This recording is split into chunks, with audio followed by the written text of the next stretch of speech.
A black man walks into a luxury restaurant searching for a hidden truth. But soon the manager humiliates him and tries to throw him out.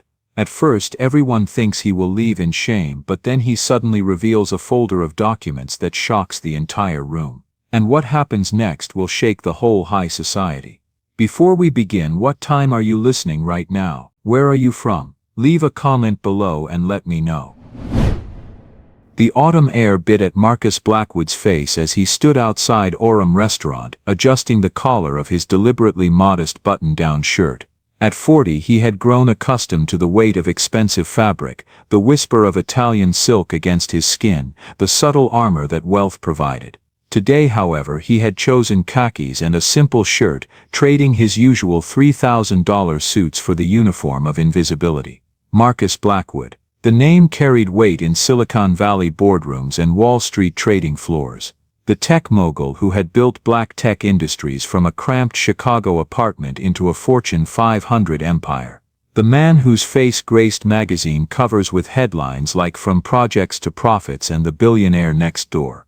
But today, standing before this monument to exclusivity, he was just another black man seeking service in a world that had spent centuries perfecting the art of saying no.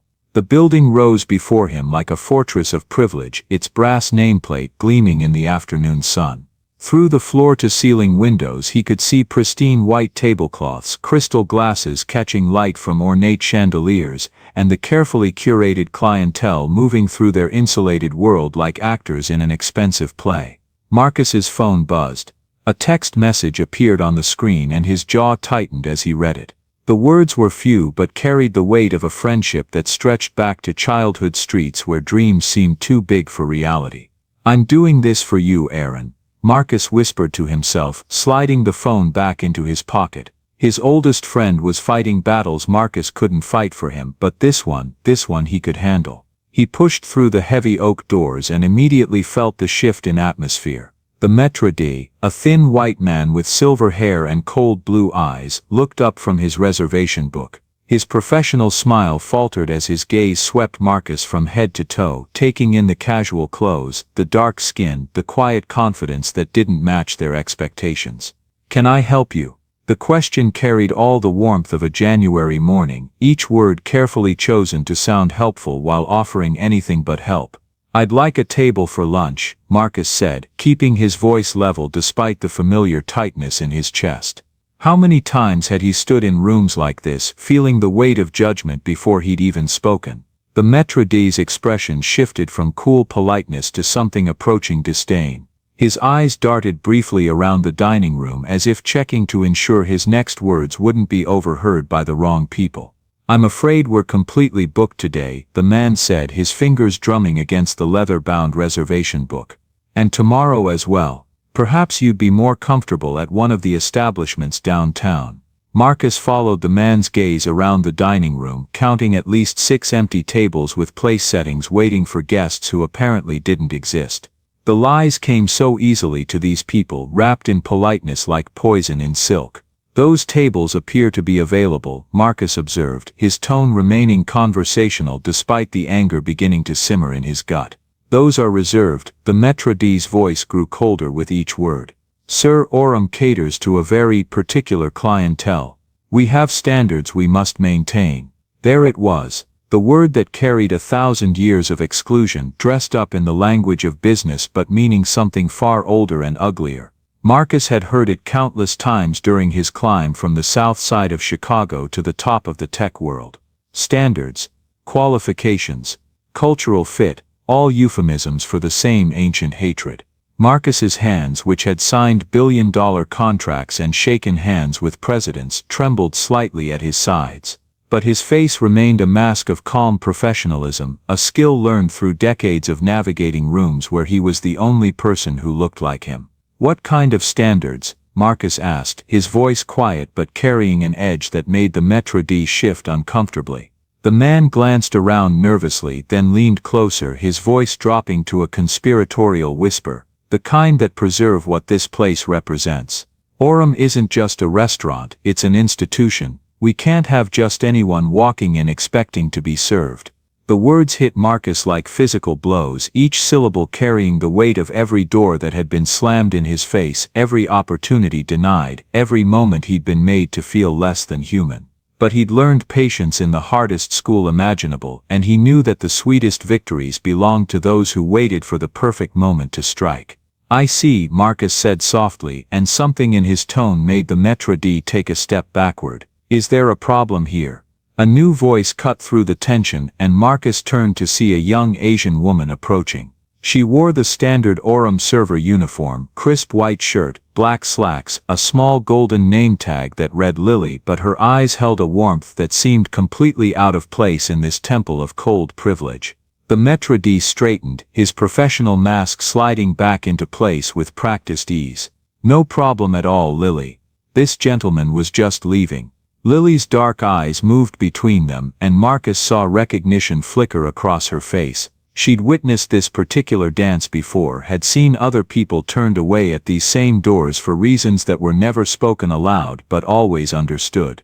"Actually," Marcus said, his voice carrying just enough steel to make the maître d's shoulders tense, "I'd like to speak with your manager."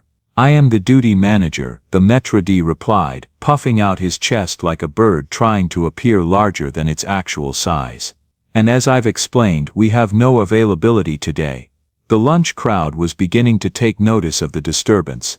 Conversations grew quieter, heads turning with the practiced discretion of people accustomed to watching drama unfold from a safe distance. Marcus felt the familiar weight of being the only black face in a sea of white privilege, but this time he welcomed the attention. A distinguished older man in an expensive navy suit rose from a nearby table, his movements deliberate and commanding. His silver hair was styled with the kind of precision that cost more than most people made in a week, and his shoes were polished to mirror brightness. When he smiled, it held all the warmth of a corporate boardroom during layoffs.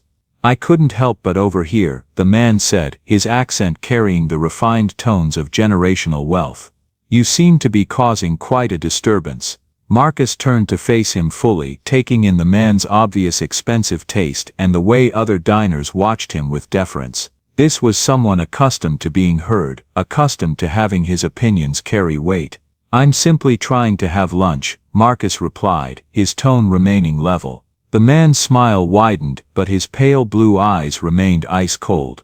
"Well, you see, that's precisely the issue. Orem has built its reputation over decades by maintaining a certain atmosphere. We cater to individuals who appreciate fine dining, who understand the value of tradition and elegance."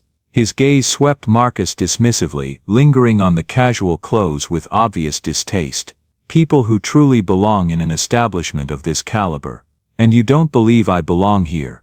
"I believe," the man said, raising his voice slightly so that nearby tables could clearly hear every word, "that there are numerous establishments in this city that would be far better suited to your particular preferences.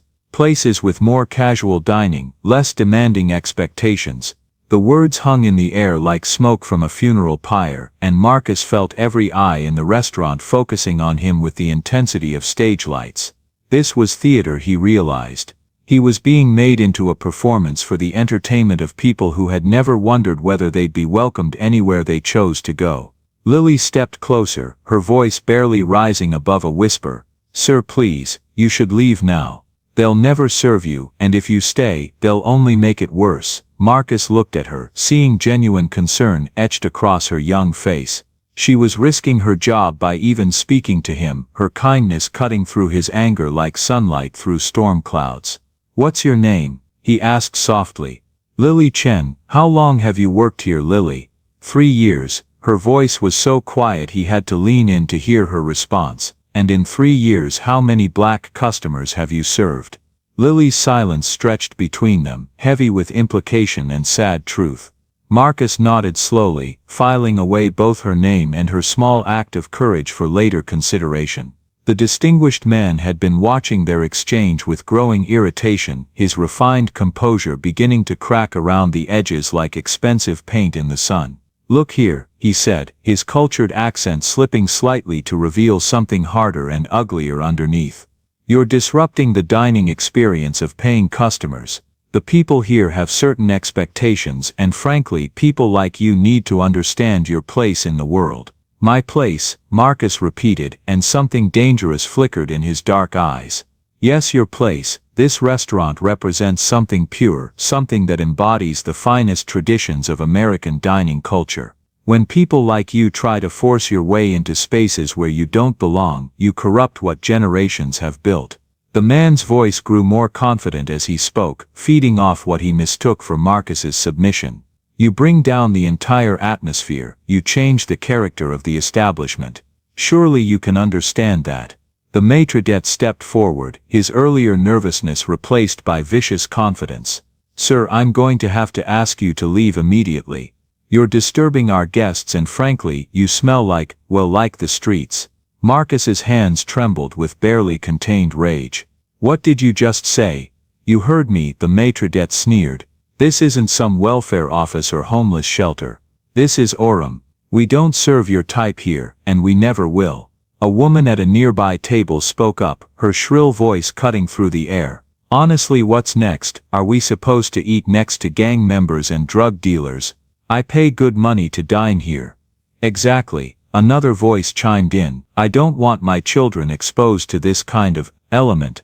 The distinguished man stepped closer to Marcus, so close that Marcus could smell his expensive cologne mixed with the stench of entitlement. Listen carefully, boy. You can either walk out of here with whatever dignity you have left, or we can call the police and have you dragged out in handcuffs. Your choice. The room erupted in murmurs of approval. Someone actually started clapping. Marcus felt the walls of his control beginning to crack. His childhood in the projects flashed before his eyes, every teacher who had written him off, every store clerk who had followed him around, every job interview where he'd been told he wasn't the right fit. The rage that had fueled his climb to success threatened to consume him entirely. But then he saw Lily's face, pale with horror and shame, and something clicked into place. Marcus felt the familiar fire building in his chest, the same rage that had fueled his climb from housing projects to penthouse suites. But this time was different. This time, he possessed something his younger self had never had: the power to fight back in ways that would leave permanent scars. Around them, the restaurant had fallen into an almost church-like silence. Even the clatter from the kitchen seemed muted, as if the entire building was holding its breath in anticipation. Marcus reached into his pocket with deliberate slowness, retrieving his phone.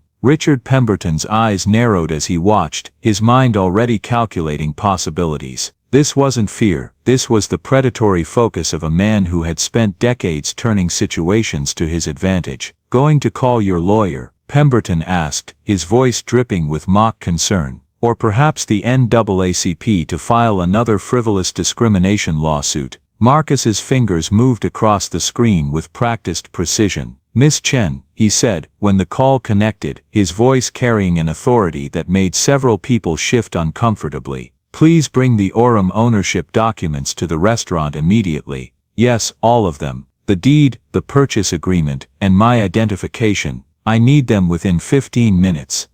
Pemberton's calculating smile never wavered. How theatrical. Let me guess, you're going to claim you're some sort of silent partner, maybe threaten to call the health department. He turned to address the room with practiced ease. Gentlemen, ladies, we've all seen this before. These people think they can intimidate us with threats and lawsuits. They assume we'll back down at the first sign of legal posturing. Richard, the maitre d' whispered urgently, maybe we should what? Bow down to empty threats. Pemberton's voice grew stronger, more confident. I've been dealing with people like this for 30 years. They're all the same. They think they can walk into our world and demand respect they haven't earned. He fixed Marcus with a cold stare.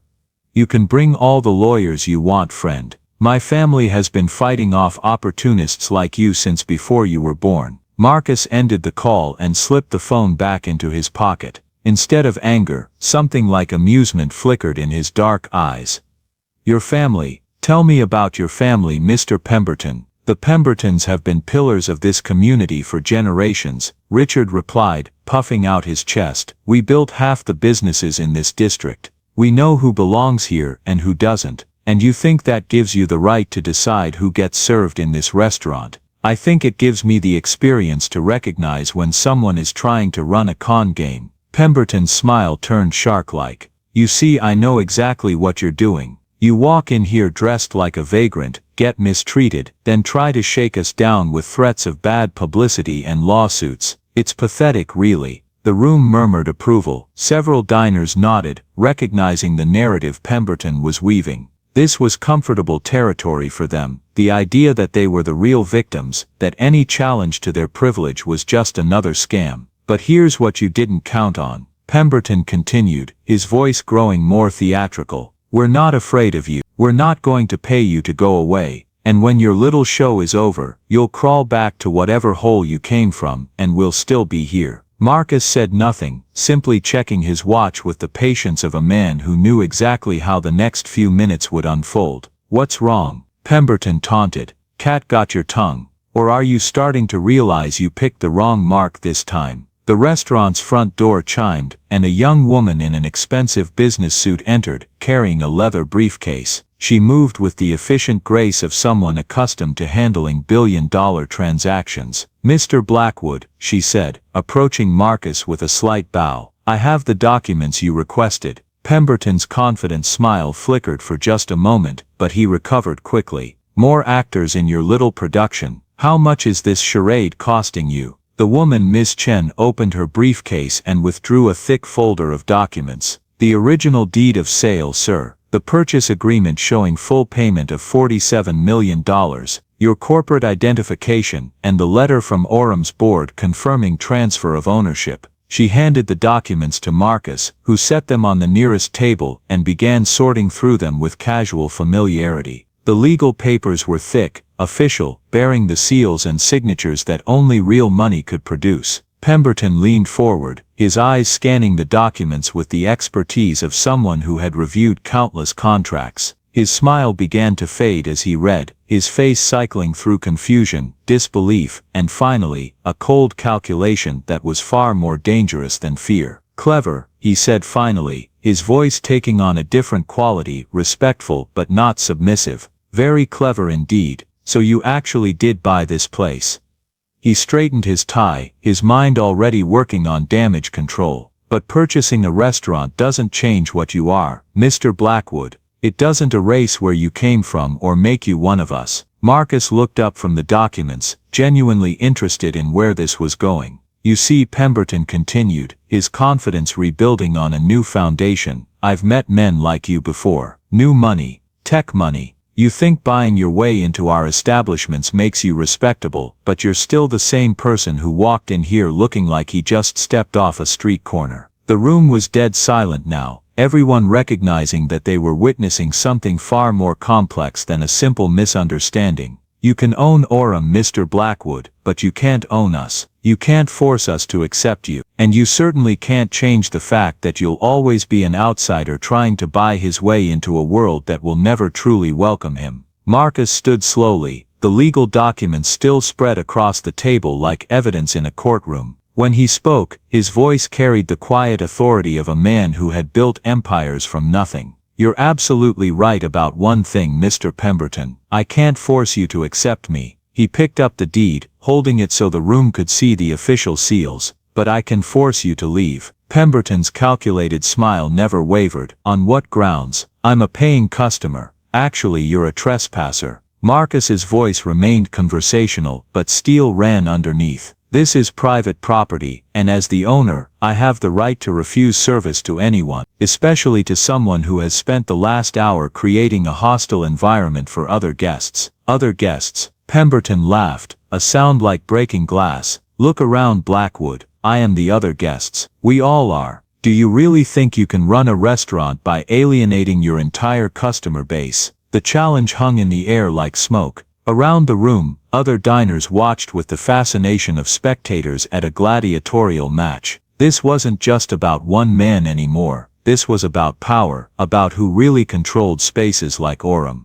"You're threatening me," Marcus observed, his tone almost academic, "suggesting that if I don't tolerate racism in my own establishment, your people will take their business elsewhere." "I'm stating a fact," Pemberton replied. "Fine dining isn't just about the food, Mr. Blackwood, it's about atmosphere. ambience, the company you keep. His eyes swept the room meaningfully. Change that formula, and you'll find yourself owning a very expensive, very empty restaurant. Marcus nodded slowly, as if considering the argument. You know what, you might be right. This transition might cost me some customers. He stepped closer to Pemberton, close enough that their conversation became intimate, dangerous.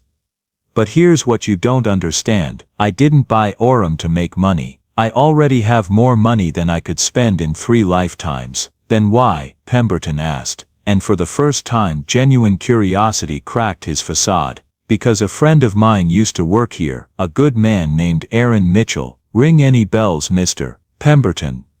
Something shifted in Pemberton's eyes, not fear, but recognition and a calculating reassessment of the situation. Aaron discovered some irregularities in Orem's business practices, Marcus continued. When he tried to address them, he was fired and blacklisted. His life was destroyed. He's currently in a psychiatric facility, broken by what this place did to him. Pemberton's smile turned genuinely predatory now. So this isn't about civil rights at all, this is about revenge.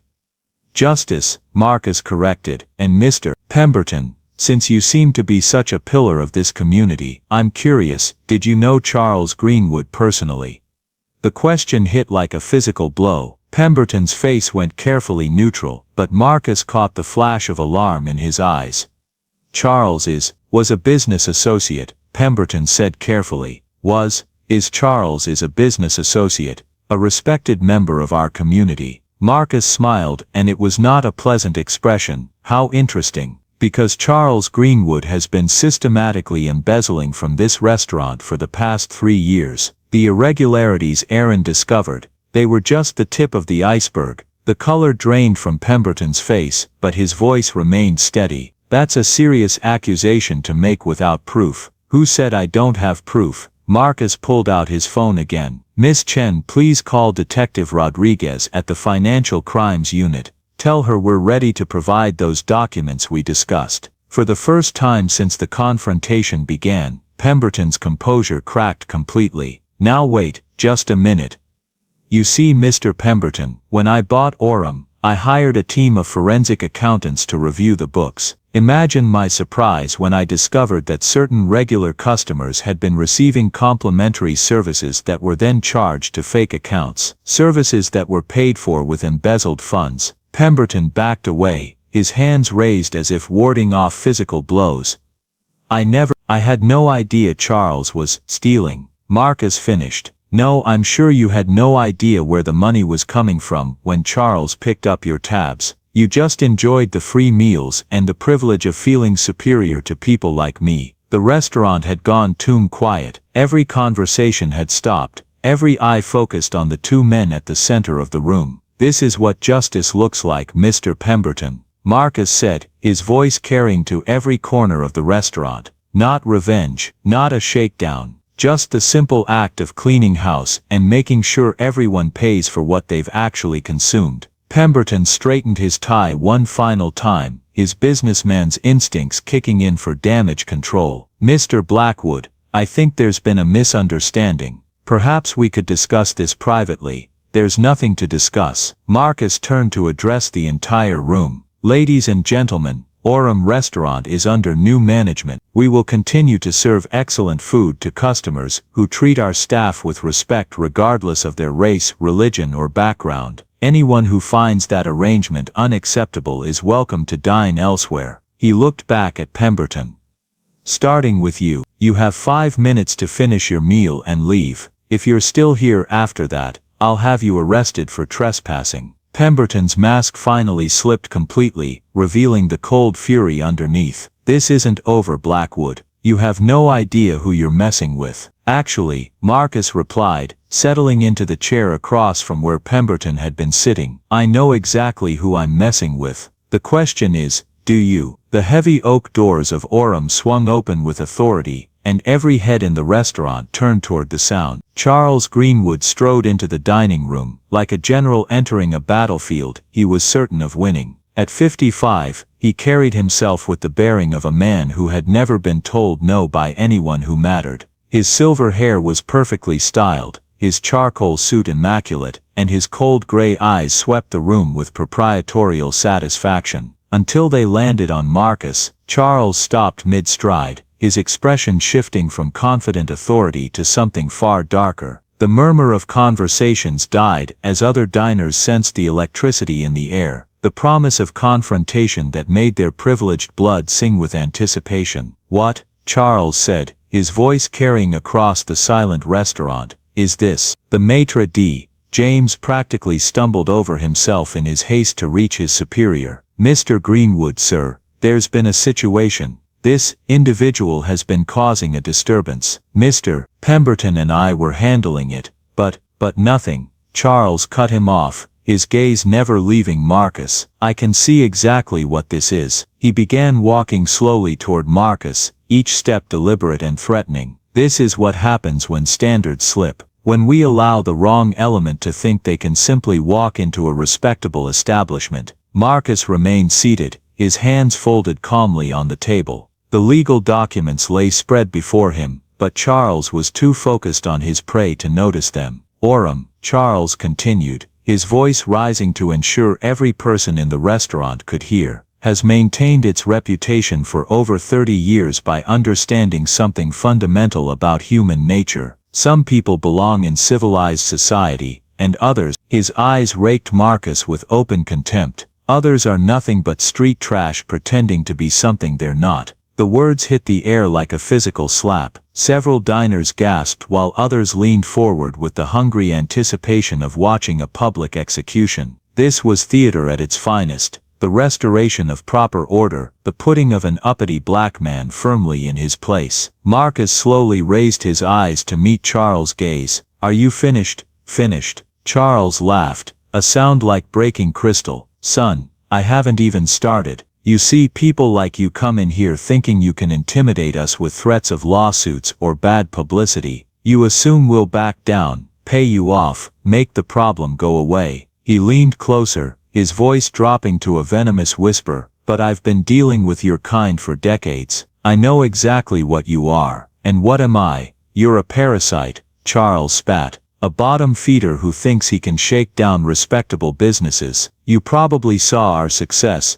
did a little research, figured out how to work the system. Walk in looking for trouble, claim discrimination when you get the treatment you deserve, then lawyer up and demand a settlement." Around them the restaurant buzzed with approval. This was the narrative they understood, the comfortable story that let them sleep peacefully in their privilege. The idea that any challenge to their world was just another con game, another grift to be exposed and defeated. "But here's where your little plan falls apart," Charles continued, straightening to his full height. "I built this place. I know every customer, every employee, every brick in these walls, and I will not allow some piece of street garbage to walk in here and threaten what I've created." Charles turned to address the room, his voice carrying the authority of absolute conviction. "Ladies and gentlemen, I apologize for this disruption. We occasionally get individuals who think they can exploit our hospitality. Rest assured, this situation will be resolved quickly." He snapped his fingers, and two large men in security uniforms appeared from the kitchen area. They moved with the practiced efficiency of people who had handled similar situations before. "Escort this gentleman from the premises,"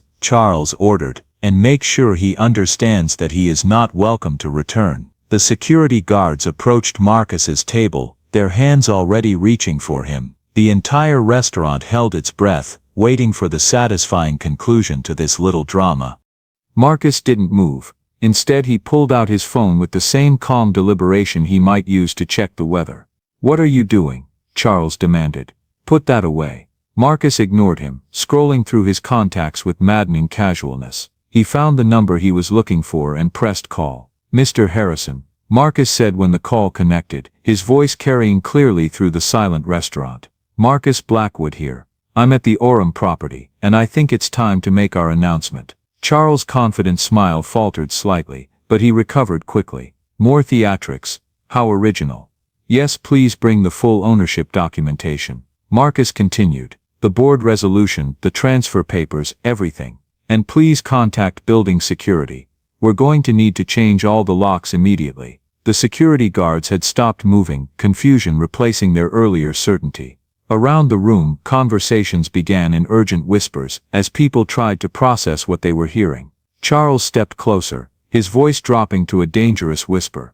"I don't know what game you're playing, but it ends now. You have 10 seconds to get out of my restaurant before I have you arrested for trespassing." Marcus ended his call and looked up at Charles with something that might have been pity. "Your restaurant?"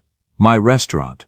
I've been general manager here for 15 years, I've built every relationship, every tradition, every standard that makes this place special, and I will not let some con artist destroy it." Marcus stood slowly, the movement somehow transforming the entire dynamic of the room. When he spoke, his voice carried an authority that made Charles take an involuntary step backward. "Mr. Greenwood," Marcus said, his tone conversational but carrying undertones of steel, "I need to correct a fundamental misunderstanding you seem to have about the current situation. The only thing I understand is that you're trespassing on private property." "You're absolutely right," Marcus agreed. "This is private property. My private property." The silence that followed was not the absence of sound, it was the presence of something far more powerful. The collective intake of breath from 50 shocked diners, the barely audible whisper of assumptions crumbling, the almost physical weight of a world being turned upside down. Charles's face went through a series of expressions: confusion, disbelief, calculation, and finally a cold fury that was far more dangerous than his earlier arrogance. "That's impossible," he said finally. Marcus reached into his jacket and pulled out a leather portfolio, placing it on the table with deliberate care. "The deed of sale, signed, sealed and filed with the city 3 weeks ago. I am the sole owner of Orem Restaurant, Mr. Greenwood, which means you work for me." The restaurant had gone completely silent. Even the kitchen noise had stopped, as if the entire building was holding its breath. Charles stared at the documents, his mind racing through possibilities and implications. When he looked up, his expression had transformed into something cold and calculating. "So you actually did buy this place," he said finally. "Clever, very clever, but owning a building doesn't make you respectable, Blackwood. It doesn't change what you are or where you came from." "And what am I, Mr. Greenwood?" Charles smiled, but there was no warmth in it, only the predatory satisfaction of a man who had found his opponent's weakness. "You're new money. Tech money. You think buying your way into our world makes you one of us, but you're still the same street thug who walked in here looking for trouble." His voice grew stronger, more confident. "You can own Orem, but you can't own us. You can't force us to accept you. And you certainly can't change the fact that you'll always be an outsider playing dress-up in a world that will never truly welcome you." Around the room, some diners nodded agreement. The narrative was shifting, adapting to new information but maintaining its essential structure. Charles was good at this, he'd spent years perfecting the art of making exclusion sound reasonable. Marcus listened to it all with the patience of a man who had heard every variation of these arguments before. When Charles finished, Marcus smiled. "You're absolutely right about one thing," Marcus said quietly. "I can't force you to accept me, but I can fire you." The words hit Charles like a physical blow. His confident smile wavered, then cracked completely. "On what grounds? How about 15 years of systematic discrimination? Creating a hostile work environment? Oh, and let's not forget the embezzlement." Charles went very still. Around them, the restaurant buzzed with new energy as people sensed blood in the water. "I have no idea what you're talking about." "Really? Because my forensic accountants found some very interesting irregularities in the books. Money moving through accounts that shouldn't exist. Services provided to certain customers that were never actually paid for." Marcus's voice remained conversational, but his eyes were like lasers. "Tell me, Charles, do you know a man named Aaron Mitchell?" At the mention of Aaron's name, Charles's face went completely white. The mask of professional competence slipped, revealing something ugly and desperate underneath. "I don't know any Aaron Mitchell." "Funny, because Aaron used to work here as assistant manager, until he discovered your creative accounting practices and you had him fired, and blacklisted, and destroyed." Charles's hands were shaking now, his earlier confidence evaporating like mist in sunlight. "Ladies and gentlemen," Marcus said, addressing the room with quiet authority, "meet Charles Greenwood. The man who turned Orem into his personal piggy bank, who created policies designed to keep people like me out, and who destroyed a good man's life to cover his tracks." He turned back to Charles, his voice dropping to a whisper that somehow carried to every corner of the room. You wanted to know what I am, Charles. I'm justice. I'm consequences. I'm everything you thought you could avoid by keeping people like me out of places like this. Marcus pulled out his phone one more time. Security. This is Marcus Blackwood, the new owner of Orem. I need you to escort former General Manager Charles Greenwood from the premises. He's terminated, effective immediately. The security guards, who had been frozen in confusion, suddenly found their purpose again. But now they were moving toward Charles, not Marcus. You can't do this, Charles sputtered. I have contracts. I have rights. I'll sue you for everything you're worth. You're welcome to try, Marcus replied, but I'd suggest you focus on finding a good criminal defense attorney instead. The Financial Crimes Unit will want to speak with you very soon. As the security guards flanked him, Charles made one last desperate play for support from the room. Don't you see what he's doing? Charles called out to the diners. He's destroying everything we've built here. This place will never be the same. Marcus nodded slowly. You're absolutely right, Charles. Orem will never be the same. It's going to be better. As Charles was escorted toward the door, Marcus turned to address the stunned restaurant one final time. Ladies and gentlemen, welcome to the new Orem. We serve excellent food to anyone who can afford it, and treats our staff with respect. If that's a problem for anyone, you're welcome to leave with Mr. Greenwood. The silence that followed was different from before, not the silence of shock, but the silence of a world being reborn. And in that silence, Marcus Blackwood took his seat at the center table and calmly asked for a menu. Marcus's phone buzzed incessantly as he sat in his downtown office, watching his life explode across every screen in America. The video had gone viral overnight, shaky footage captured by a restaurant patron showing his confrontation with Charles Greenwood, the moment of revelation when he announced his ownership of Orem. Billionaire destroys racist restaurant manager had racked up 8 million views in 18 hours. The hashtag #BlackOwner of Orem was trending globally, sitting at number 2 just behind #Justice for Aaron. Every major news outlet was running the story, and Marcus's phone hadn't stopped ringing since dawn. Mr. Blackwood, his assistant Sarah called from the doorway. CNN wants a live interview. The Today Show is offering prime time. And the mayor's office called. They want to arrange a press conference to support your efforts at Orem. Marcus scrolled through Twitter, watching the reactions pour in like a digital avalanche. The supporters were vocal and passionate. Finally, someone with power fights back. And this is what real justice looks like. But the opposition was equally fierce, their tweets dripping with barely concealed rage. Another rich minority playing the victim card, and destroying American traditions for woke points. The divide was sharp, brutal, and growing wider by the hour. His office door opened quietly, and James Whitmore entered, still wearing his maitre d' uniform from Orem. His face was pale with worry, his usually confident demeanor replaced by nervous uncertainty. Mr. Blackwood, there's something strange happening at the restaurant with Charles. Marcus looked up from his phone, noting the concern in James's voice. What do you mean? After the video went viral, I expected him to be angry, to make a scene, but he's been calm. Too calm. He's been making quiet phone calls, speaking in whispers, and when staff members ask him questions, he just smiles and says everything will work out fine. James paused. It's that smile that worries me, sir. It's not the smile of someone who's accepted defeat. Sarah pulled up the local news feed on her tablet. A reporter was standing outside Orem, interviewing customers who'd witnessed the confrontation. The community reaction has been swift and divided, the reporter said. While many praise Marcus Blackwood's stand against discrimination, others question whether his actions represent justice or revenge. Marcus felt a chill run down his spine as he realized the full implications of what was happening. Charles Greenwood wasn't just an angry employee facing termination, he was a man whose entire identity had been built around controlling Orem, around being the gatekeeper who decided who belonged in that rarefied world. And Marcus had just taken that power away from him on national television. James, where is Charles right now? Still in his office, but acting like nothing happened. He's been polite to everyone, professional, even helpful. But staff members are getting worried calls at home. Anonymous voices asking questions about you, about your habits, about changes you're planning. James's voice dropped to a whisper.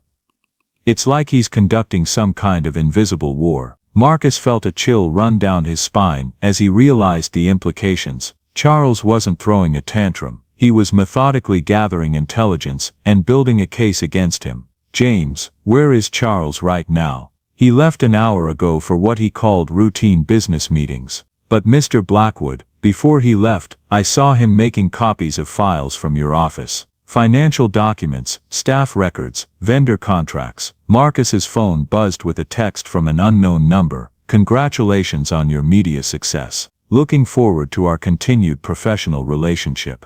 A well-wisher. The message was polite, even friendly, but something about its formal tone made Marcus's skin crawl. This wasn't the message of an angry enemy. It was the communication of someone who believed they held all the cards. Sarah, cancel all interviews. I need to get to the restaurant. Marcus grabbed his jacket, his mind racing through the possibilities. A man like Charles, with 15 years of connections and insider knowledge, could cause tremendous damage if he decided to go scorched earth. As Marcus headed for the elevator, his phone rang. The caller ID showed Aram Restaurant, but when he answered, he heard Charles Greenwood's voice, measured, professional, almost cheerful. Marcus, I hope I'm not interrupting anything important.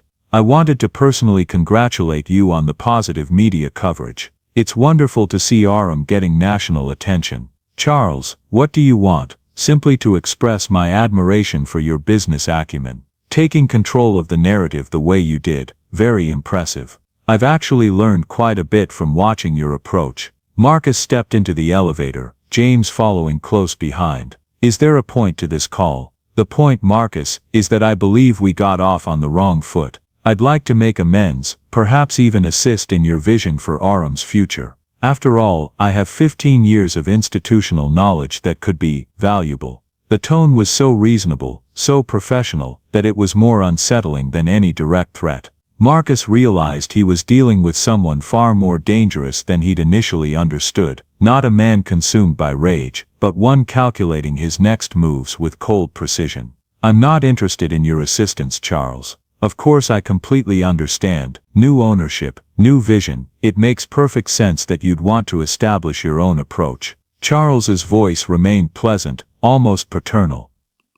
I just want you to know that I'm here if you need any guidance. Running a restaurant like Aram can be complicated. There are so many variables that can go wrong if one doesn't have the proper relationships in place. As the elevator descended toward the parking garage, Marcus realized that his victory at Aram 3 days ago hadn't ended the battle. It had only marked the beginning of a war he was just starting to understand. And Charles Greenwood had just fired the first shot. 3 weeks later, Marcus stood in the Aram kitchen at 6 in the morning, personally training the new serving staff. The early sunlight filtered through the windows, casting everything in golden hues that should have felt hopeful but somehow didn't. Remember, Marcus told the young servers gathered around him, every customer gets the same level of service. It doesn't matter what they look like, how they're dressed, or whether you recognize them. Everyone is welcome here. The staff nodded earnestly, but Marcus could see the tension in their faces. Word had spread through Chicago's restaurant community about what had happened at Aram, and finding good people willing to work there had become increasingly difficult. Mr. Blackwood, Lily Chen approached from the dining room, her expression troubled. There's a problem with the morning deliveries. The fish supplier claims we canceled our order, but I never called them. Marcus felt his jaw tighten. This was the fourth miscommunication this week. Orders mysteriously canceled, deliveries sent to the wrong address, vendor relationships suddenly souring without explanation. Let me guess, Marcus said grimly. They said Charles Greenwood called to cancel the order. Actually no, they said it was James Whitmore. But James has been here since 5 a.m. helping with prep. Marcus found James in the wine cellar, meticulously organizing bottles and looking genuinely surprised when Marcus confronted him about the canceled fish order. I never called them, Mr. Blackwood. I've been here all morning. You can ask anyone. James's confusion seemed genuine, but there was something in his eyes, a flicker of fear that made Marcus wonder what else was happening behind the scenes. James, is there something you're not telling me? It's just, James glanced around nervously, as if checking for eavesdroppers. Charles has been calling the staff, not officially, not for work reasons. He asks questions about you, about your plans for the restaurant, about any changes you're making. What kind of questions? Personal things. Like whether you've been checking the financial records, whether you've hired any outside consultants, whether you seem suspicious of anything. James's voice dropped to a whisper. Mr. Blackwood, I think he's still trying to control what happens here, even though he's gone. Marcus felt a chill creep up his spine. Charles had been officially terminated and escorted from the premises, but men like him didn't simply disappear. They had networks, connections, ways of maintaining influence, even when their official power had been stripped away. The morning service proceeded smoothly, but Marcus couldn't shake the feeling that he was being watched, evaluated, judged by invisible eyes. Every supplier who seemed reluctant to fulfill orders, every potential customer who canceled their reservation, every small problem that cropped up felt like part of a larger pattern. During the lunch rush, Marcus stepped out for some air and decided to check the alley behind the restaurant, where deliveries were made. As he rounded the corner, he heard a familiar voice speaking in low, measured tones. Charles Greenwood stood in the shadows near the service entrance, speaking into his phone with the calm authority of someone conducting routine business. The transfer completed successfully. Our friend can proceed with the next phase as planned. Marcus pressed himself against the brick wall, his heart pounding as he strained to hear more. Charles' voice carried no anger, no urgency, just the professional tone of a man managing complex logistics. Blackwood is proceeding exactly as we anticipated. The media attention has made him confident, perhaps overly so. He believes public sympathy will protect him from any serious challenges to his ownership. Marcus felt his blood chill as he realized Charles was discussing him, as if he were a chess piece being moved across a board. The documentation you requested is already in motion. Clean, professional, unimpeachable sources. By the time the authorities review everything, the pattern will be quite clear. Charles paused, listening. No dramatic confrontations. We learned from previous situations that emotional responses create unnecessary complications. This approach is much more surgical. Marcus felt his blood turn to ice as the implications hit him. Charles hadn't just been managing Aram, he'd been using it for something else entirely, something that went far beyond simple restaurant operations. The books are clean, at least the ones he'll see, Charles continued. All the real transactions were kept off-site. He can audit until his eyes bleed, and he'll never find what he's looking for. There was a pause as Charles listened to whoever was on the other end of the line. When he continued, his voice held the satisfied tone of someone whose plans were proceeding perfectly. The financial irregularities we've arranged will surface naturally through routine auditing processes. Nothing that can be traced back to us, nothing that appears coordinated or malicious, simply the kind of problems that occur when inexperienced owners make poor decisions. Marcus felt ice forming in his stomach as he realized the sophisticated nature of what he was witnessing. This wasn't crude sabotage, it was an elegant, methodical campaign designed to destroy him through official channels. Regarding the Mitchell situation, Charles continued, his condition remains stable and manageable. The treatments have been quite effective in ensuring his testimony would lack credibility should it ever become necessary. Marcus's hands clenched into fists as he realized the full scope of what he was hearing. This wasn't just about racism or institutional discrimination. Charles had been running some kind of illegal operation through Aram, and Marcus's purchase of the restaurant had disrupted something much larger than a simple business transaction. The old man wants to know about Aaron Mitchell, Charles continued. Whether he's really as broken as he appears, or whether he might be a problem down the line. The mention of Aaron's name hit Marcus like a physical blow. His friend was still hospitalized, still struggling with the psychological damage that had destroyed his career and his family. What possible threat could Aaron pose to whatever operation Charles was running? Trust me, Mitchell is finished. The treatment we arranged for him ensures he'll never be a credible witness to anything. But if it makes you feel better, we can arrange for his condition to deteriorate. Marcus had heard enough. He stepped out of the shadows, his phone already recording, capturing every word of Charles' conversation. Having an interesting chat, Charles. Charles spun around, his face going white as he saw Marcus standing there with his phone raised. The conversation on the other end of the line continued for a moment, before Charles ended the call with shaking fingers. Marcus, what a surprise, I'll bet it is. Want to explain what kind of money transfers you were discussing? Or maybe tell me about the old man who's going to handle things. Charles's expression shifted from shock to calculation, his mind clearly racing through options. I have no idea what you think you heard, but I assure you it was completely innocent business conversation. Business conversation about Aaron Mitchell needing treatment that would make him an unreliable witness, about running operations out of Aram's back rooms. For a moment Charles' mask slipped completely, revealing something cold and dangerous underneath. You really have no idea what you've stumbled into, do you, Marcus? You think this is about a restaurant, about some simple discrimination case. You're so naive it would be amusing if it weren't so dangerous. Dangerous to whom? To you primarily. To anyone else foolish enough to get in the way of something much bigger than your small understanding can grasp. Charles straightened his tie and walked toward the mouth of the alley, his confidence returning as he realized Marcus had no legal authority to detain him. Enjoy your little victory, Marcus. Savor it while you can, because very soon you're going to discover that some battles aren't worth winning. As Charles disappeared around the corner, Marcus was left standing in the alley, with a recording that raised more questions than it answered. Whatever Charles had been using Aram for, whoever the old man was, whatever had really happened to Aaron, it was all connected to something much larger and more dangerous than he'd imagined, and he was just beginning to understand how deep the rabbit hole really went. Marcus arrived at Aram the next morning to find yellow police tape stretched across the front entrance and a crowd of reporters pressing against the barriers. His stomach dropped as he pushed through the chaos, flashing his ID to the officers who blocked his path. What's happening here? Marcus demanded of the lead investigator, a tired-looking detective named Rodriguez who barely glanced up from her clipboard. Financial crimes investigation. We received a tip about possible money laundering and tax evasion.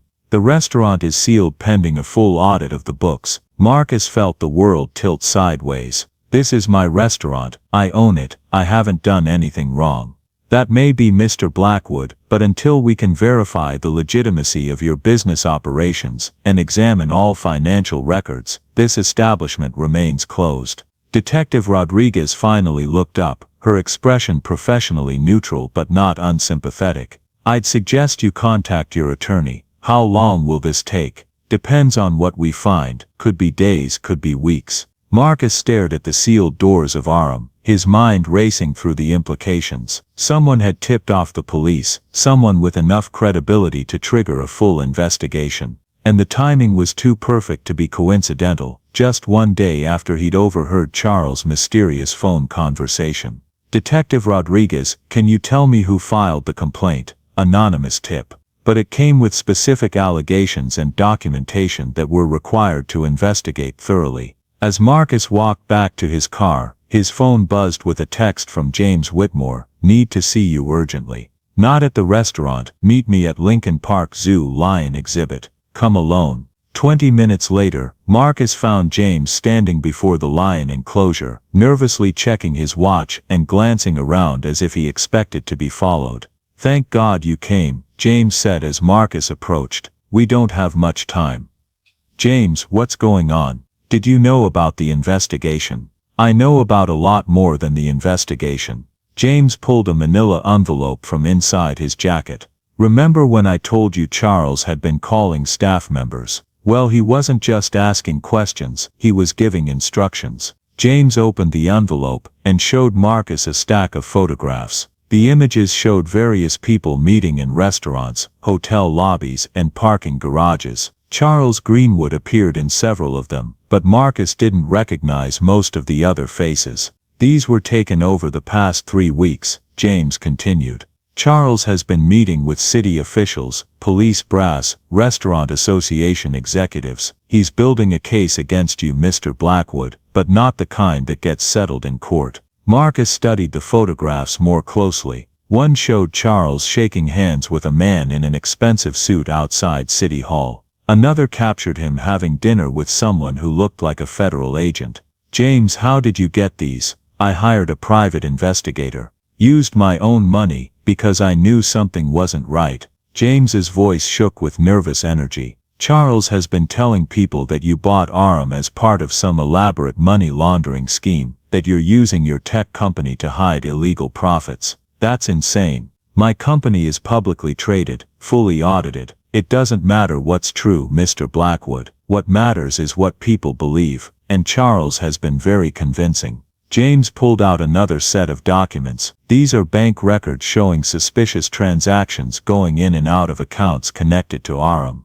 The problem is, these accounts were opened before you bought the restaurant. Marcus felt ice forming in his stomach as the full scope of the setup became clear. Charles created fake evidence to make it look like I was laundering money through Aram. Worse than that, the previous owners, the ones who sold you the restaurant, they were pulling money out of the business for months before the sale. Charles helped them hide the theft, but now he's making it look like you were part of the scheme all along. Marcus stared at the documents, seeing his financial future crumbling before his eyes. Even if he could prove his innocence eventually, the damage to his reputation and his business would be catastrophic. There's more, James continued grimly.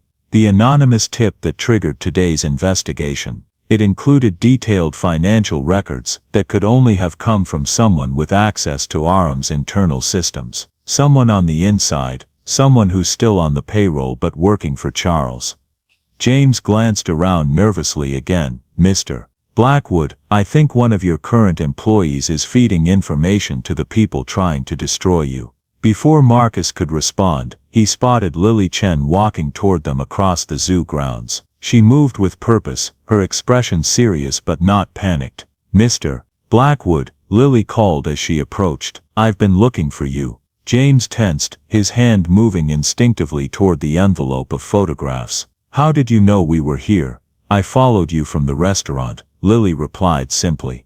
James, I think it's time you showed Mr. Blackwood the rest of what you found. James hesitated, clearly torn between trust and suspicion. Finally, he reached into the envelope and pulled out a single photograph that made Marcus's blood run cold. The image showed Charles Greenwood sitting across from a man in a police uniform. The man was older, distinguished, with silver hair and the bearing of someone accustomed to command. But it was the family resemblance that hit Marcus like a physical blow. The same sharp features, the same cold eyes, the same predatory smile. Charles' father, Lily said quietly. Deputy Chief Harold Greenwood, Chicago Police Department. 30-year veteran with connections throughout the city government. Marcus stared at the photograph. Understanding dawning like a terrible sunrise. This wasn't just about a disgruntled employee or even simple corruption. This was about a family dynasty that had built its power on controlling access and eliminating threats. There's something else you need to know, Lily continued, her voice heavy with sympathy, about Aaron Mitchell, about what really happened to him. Marcus looked up from the photograph, dreading what he was about to hear. Aaron didn't have a nervous breakdown, Mr. Blackwood, he was deliberately driven to it. Charles and his father systematically destroyed Aaron's career, his marriage, his mental health, all because he stumbled across evidence of their money laundering operation. The words hit Marcus like physical blows. His oldest friend, broken and hospitalized, had been the victim of a calculated campaign of psychological warfare designed to silence him permanently. They're planning to do the same thing to you, Lily said. The investigation, the media attention, the financial pressure, it's all designed to break you down until you either sell the restaurant back to them at a loss or end up like Aaron. Marcus felt rage building in his chest like molten steel, but this time it was different. Colder, more focused, more determined than anything he'd ever experienced. Where is Aaron now? Mercy General Hospital, psychiatric ward. He's been there for 8 months. Lily paused. Mr. Blackwood, I don't think he's as broken as they believe he is. I think he's been fighting back in the only way he can, by gathering evidence while everyone thinks he's too damaged to be a threat. Marcus looked at the photograph one more time, memorizing every detail of Deputy Chief Harold Greenwood's face. The man who had orchestrated his friend's destruction, who was now trying to destroy Marcus himself. James, Lily, Marcus said, his voice carrying a new edge of determination. It's time to fight back, but we're going to do it right this time. We're going to expose everything, the money laundering, the corruption, the systematic destruction of anyone who threatens their operation. How? James asked. By giving them exactly what they want, Marcus replied. by making them think they're winning, right up until the moment we destroy them completely. As they walked back toward the zoo entrance, Marcus felt the familiar fire building in his chest. But this time he had allies, evidence, and most importantly, he had a clear understanding of exactly who his enemies were. The real battle for Orem was just beginning. That night Marcus stood outside Mercy General Hospital, staring up at the psychiatric ward, where his oldest friend had been imprisoned for 8 months. The building loomed against the dark sky like a fortress of despair, its windows glowing with the sterile light of institutional medicine. Lily had provided him with Aaron's room number and visitor information, along with a warning: he may not be the same person you remember. What they've done to him, the medications they've forced on him, it changes people. Marcus signed in at the reception desk, his hands steady despite the turmoil in his mind. The nurse barely looked up from her paperwork as she handed him a visitor's badge and pointed toward the elevator bank. Room 347. Visiting hours end in 1 hour. The psychiatric ward smelled like industrial disinfectant and broken dreams. Marcus's footsteps echoed in the empty hallway as he made his way toward Aaron's room, each step bringing him closer to a confrontation he'd been dreading for months. He found Aaron sitting by the window, staring out at the city lights with the vacant expression of someone who'd learned to hide his thoughts behind a mask of medication-induced compliance. Aaron had lost weight, his once powerful frame now gaunt and fragile, but his eyes, when they turned toward Marcus, still held a spark of the intelligence that had made him such a formidable business partner years ago. "Hello Marcus," Aaron said quietly. "I wondered when you'd come." Marcus moved carefully into the room, unsure how to begin this conversation. "Aaron, I'm so sorry, I had no idea what had happened to you until recently." "Charles and his father did their job well," Aaron replied, his voice flat but controlled. "They made sure I was discredited, isolated and medicated into compliance before anyone who mattered could hear my story. I know about the money laundering operation. I know Charles was using Orem as a front for washing dirty money through fake transactions and inflated supplier payments." Aaron's expression didn't change, but Marcus caught a flicker of interest in his eyes. "What else do you know?" "I know Deputy Chief Harold Greenwood is Charles' father. I know they've been working together to eliminate anyone who threatens their operation. And I know they're trying to do to me what they did to you." Aaron was quiet for a long moment, his gaze returning to the window. When he spoke again, his voice carried a weight that medication couldn't dim. "Marcus, what I'm about to tell you has to stay between us until you're ready to act on it. Can you promise me that?" Of course, Charles and his father didn't just run a money laundering operation through Orem. They were part of something much larger, a network of corrupt officials who've been systematically eliminating threats to their power structure for years. Aaron reached under his mattress and pulled out a small notebook, its pages filled with cramped handwriting. "I've been documenting everything I could remember, everything I observed before they had me committed. Names, dates, methods, connections." Marcus took the notebook, scanning pages of meticulous notes that painted a picture of corruption reaching into every level of Chicago's government. "The money they were washing through Orem came from multiple sources," Aaron continued. "Kickbacks from city contracts, protection money from businesses, profits from drug operations they were supposed to be shutting down. Charles would create fake invoices for restaurant supplies and services that never existed, then transfer the payments to accounts controlled by his father's network. How much money are we talking about? Millions. Over the 3 years I worked there, I estimate they processed at least $15 million in dirty money through Orem's books." Marcus felt his hands trembling as he read Aaron's notes. The scope of the operation was staggering, but it was the personal cost that made his chest tight with rage. "Aaron, why did they target you specifically? What did you discover that made them so desperate to silence you?" "I found out about the murders," Aaron said simply. The words hit Marcus like a physical blow. Murders. 3 people in the past 2 years who stumbled across evidence of the money laundering operation.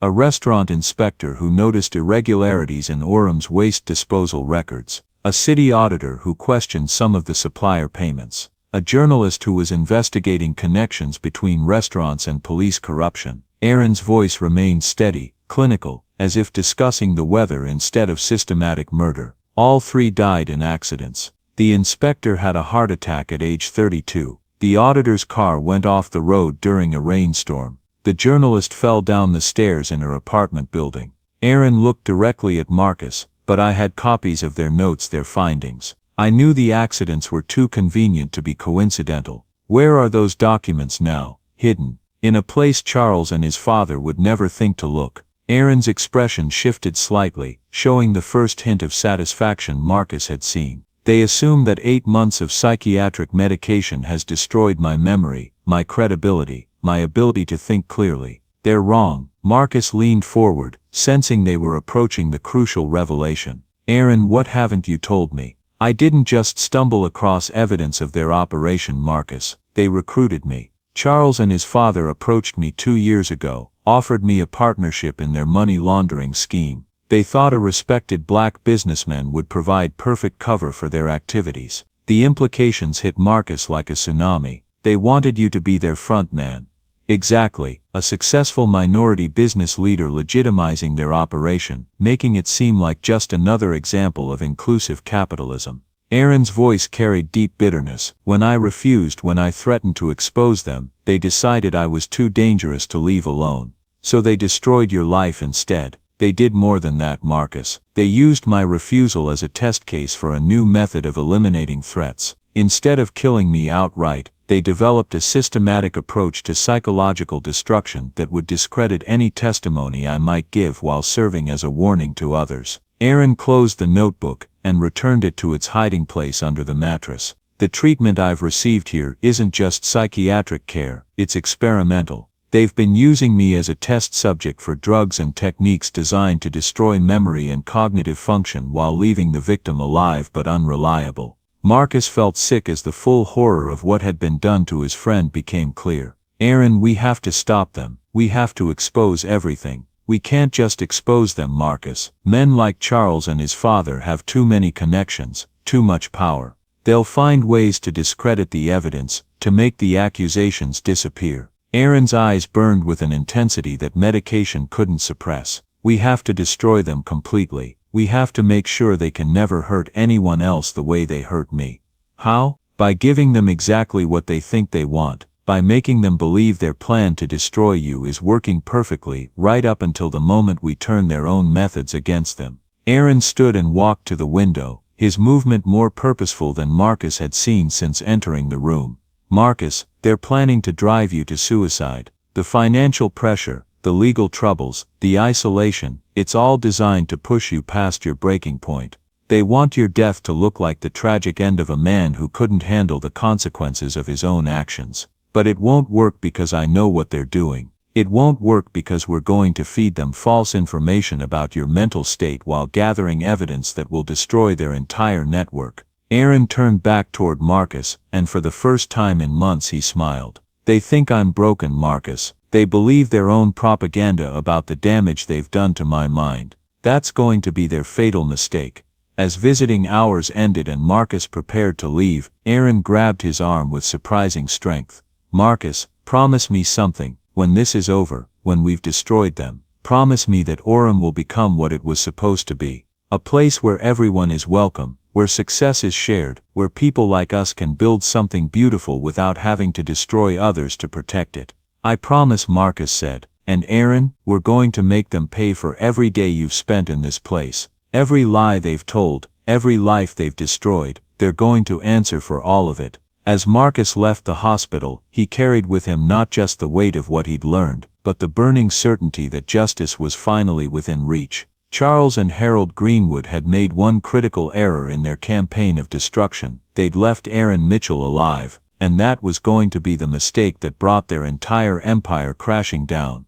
The federal courthouse buzzed with tension as Marcus walked through the metal detectors, reporters shouting questions he couldn't answer, and cameras flashing like strobes at a nightmare disco. 3 weeks had passed since Orem's closure, 3 weeks of investigations and depositions and sleepless nights wondering if justice would ever come. Inside courtroom 7B, the atmosphere was electric with anticipation. The gallery was packed with journalists, former Orem employees, and curious onlookers drawn by the promise of watching a billionaire either vindicated or destroyed. Marcus took his seat in the front row, his lawyer beside him, as the prosecution prepared to present their case against Charles Greenwood and his network of corruption. But when the courtroom doors opened and Charles walked in, flanked by his own legal team, Marcus felt his blood turn to ice. Charles wasn't walking like a man facing prison time. He wasn't hunched with defeat or pale with fear. Instead, he carried himself with the confidence of a man who held all the cards. Judge Patricia Hernandez called the court to order, her voice cutting through the murmur of voices like a blade through silk. We're here today for the preliminary hearing in the case of United States versus Charles Greenwood and Associates, involving charges of money laundering, racketeering, and conspiracy to commit fraud. The federal prosecutor, Assistant U.S. Attorney Michael Stevens, stood to address the court. He was young, ambitious, the kind of lawyer who saw high-profile cases as stepping stones to bigger things. But as he began to speak, Marcus noticed something wrong with his posture, something rehearsed about his movements. Your Honor, the government has spent considerable time investigating the financial irregularities at Orem Restaurant. However, after extensive analysis of the evidence, we have discovered that the true architect of this conspiracy may not be who we initially believed. Marcus's lawyer leaned forward, confusion written across his face. This wasn't how the hearing was supposed to begin. The government was supposed to present evidence against Charles, not question their own case. Your Honor, Stevens continued, new evidence has come to light suggesting that Mr. Charles Greenwood was not the mastermind of the money laundering operation, but rather a victim of manipulation by someone with far greater resources and motivation for revenge. Charles' lawyer stood, his expensive suit and practiced smile radiating confidence. Your Honor, my client would like to make a statement to the court. He has information that will fundamentally change our understanding of this case. Judge Hernandez nodded. Mr. Greenwood, please approach the witness stand. Charles walked across the courtroom with measured steps, his eyes never leaving Marcus's face. When he raised his right hand to be sworn in, Marcus saw something in his expression that made his stomach clench with dread, the look of a man about to spring the perfect trap. Mr. Greenwood, Stevens began, please tell the court what you discovered about the true nature of the financial irregularities at Orem Restaurant. Charles cleared his throat, his voice carrying clearly through the silent courtroom. Your Honor, for months I believed I was participating in legitimate business transactions. Money would come into the restaurant from various investors, and I was instructed to process it through our accounts and transfer it to development projects. Who gave you these instructions? Initially I was told they came from the board of directors, but as time went on, I began to suspect that someone was using Orem as a front for washing illegally obtained funds. Charles paused, letting the drama build. When I tried to investigate, when I asked questions about the source of these funds, I was threatened. Marcus felt his lawyer's hand grip his arm in warning, but he was too stunned to react. This was a complete fabrication, a reversal of everything they knew to be true. Who threatened you, Mr.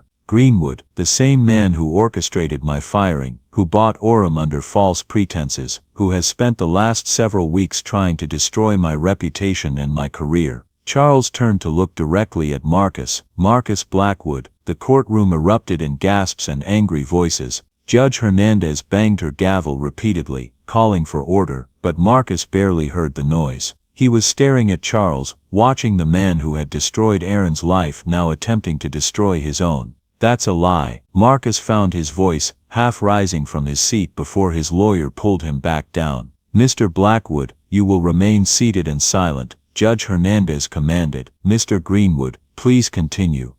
Your Honor, Mr. Blackwood approached me months ago with what he called a business proposition. He wanted to use Orem to launder money from his tech empire, funds that he claimed came from government contracts, but which I now believe were obtained through illegal means. Charles' voice grew stronger, more convincing. When I refused to participate, he threatened to destroy my career and my reputation.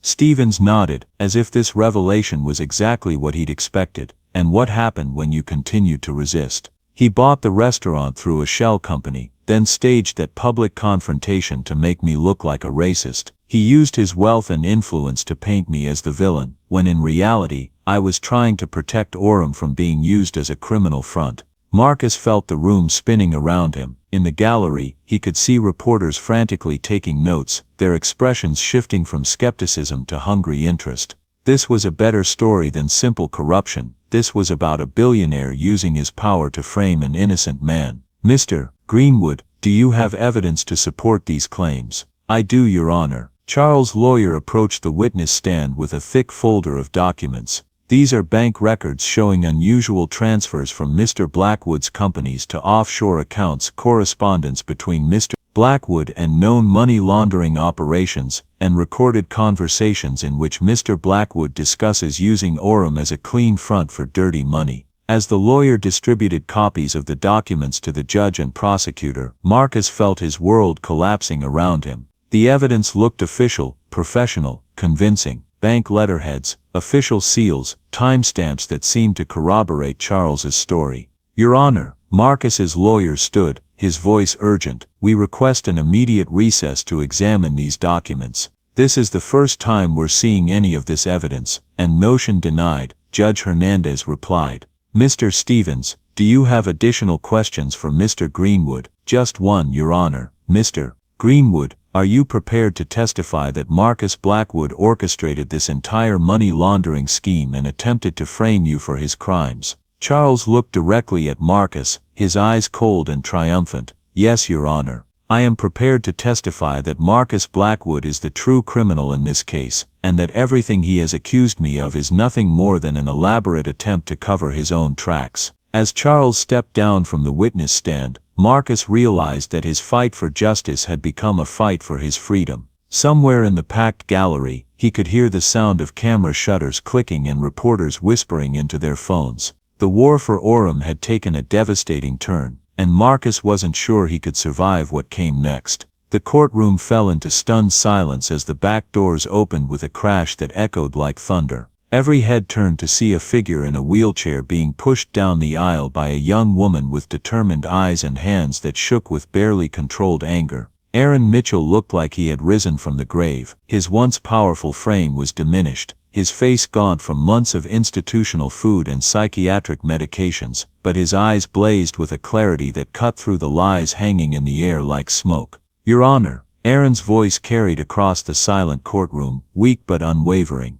I need to speak. Judge Hernandez looked confused, consulting with the court clerk in urgent whispers. Sir, this is a closed hearing. You cannot. My name is Aaron Mitchell. Aaron interrupted, his voice growing stronger with each word. I am the former assistant manager of Orem Restaurant, and everything Charles Greenwood just told this court is a lie. Charles' face went white as sheet, his confident composure cracking like ice under pressure. The prosecutor, Stevens, was shuffling through papers with increasingly frantic movements, clearly unprepared for this development. Your Honor, Charles' lawyer stood quickly. This man is a documented mental patient who has been under psychiatric care for months. His testimony cannot be considered reliable. Aaron turned his wheelchair to face the lawyer, and when he spoke, his voice carried the authority of a man who had stared into hell and refused to be consumed by it. I have been under psychiatric care, that's true, but not because I was mentally ill,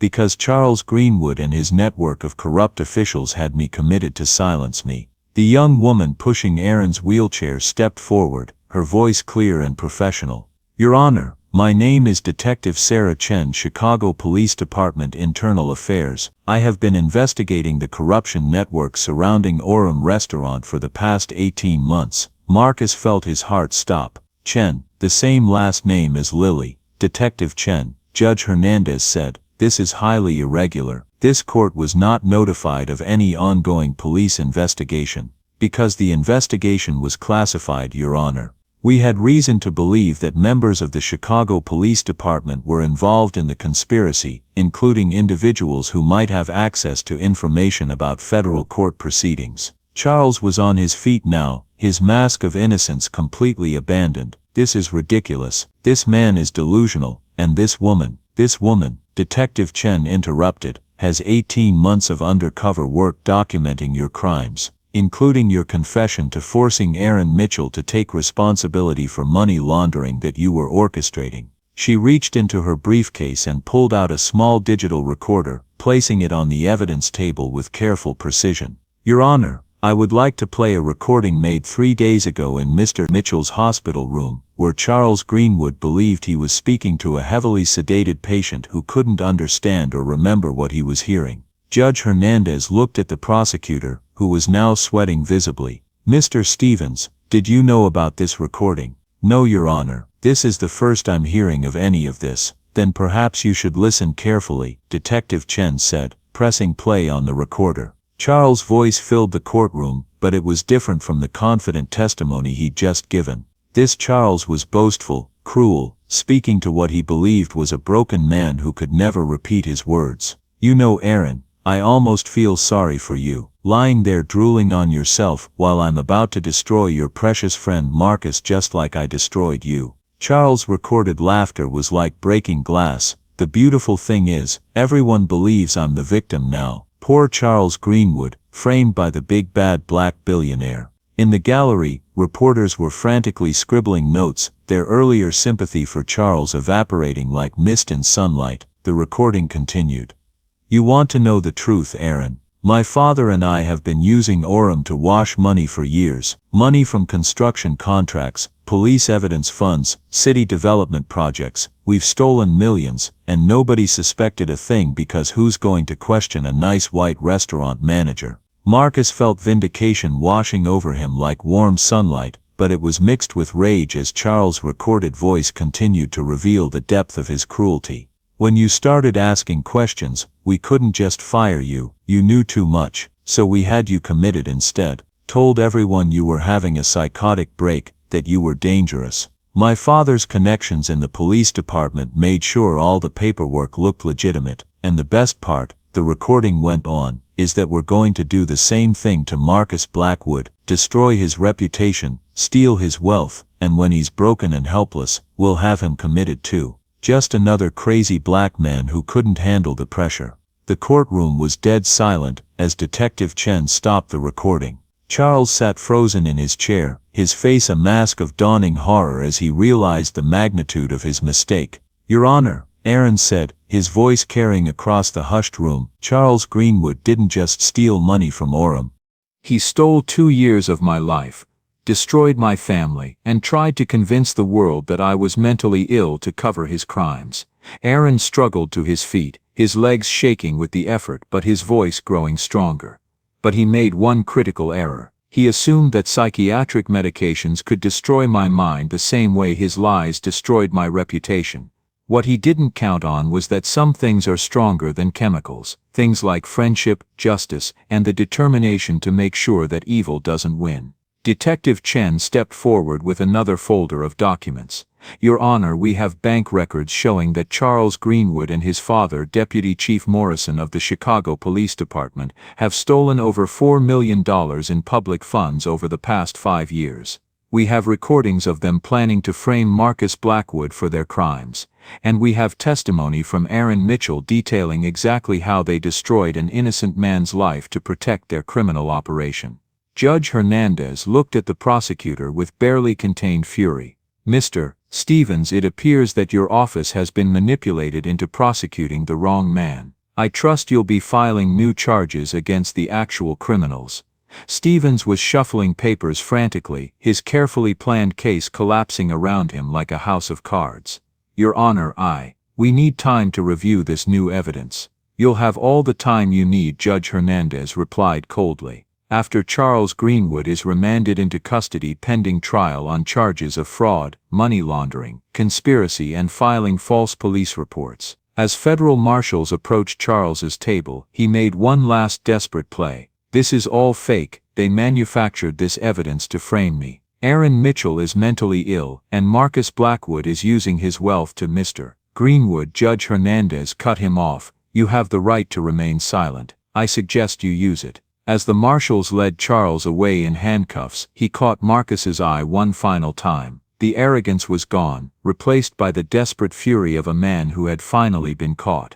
Aaron sank back into his wheelchair, exhausted by the effort of standing and speaking, but his eyes were clear and filled with satisfaction. Marcus, he said quietly, I told you we'd get them. Marcus knelt beside his friend's wheelchair, his voice thick with emotion. Aaron, I'm so sorry. If I had known what they did to you, you couldn't have known, but you did exactly what I hoped you would do. You bought Orem, you forced them into the open, and you gave me the chance to get justice for both of us. Detective Chen approached them, her professional composure softening into something more human. Mr. Blackwood, Mr. Mitchell, I know this has been difficult for both of you, but what you've accomplished here today goes far beyond just one restaurant or one corrupt manager. You've helped expose a network of corruption that has been stealing from this city for years. As they left the courthouse together, Marcus realized that the battle for Orem had never really been about a restaurant at all. It had been about friendship, justice, and the simple but radical idea that everyone deserves the truth, no matter how powerful the people trying to hide it might be. Behind them, the courthouse buzzed with reporters eager to tell the story of how two friends had taken on a corrupt system and won. But Marcus wasn't thinking about headlines or vindication. He was thinking about Orem, and about turning it into the kind of place Aaron had always envisioned, a place where everyone was truly welcome, where justice was served alongside the finest cuisine in Chicago. The war for Orem was over, and for the first time in months, Marcus Blackwood could finally smile. Join us to share meaningful stories by hitting the like and subscribe buttons. Don't forget to turn on the notification bell to start your day with profound lessons and heartfelt empathy.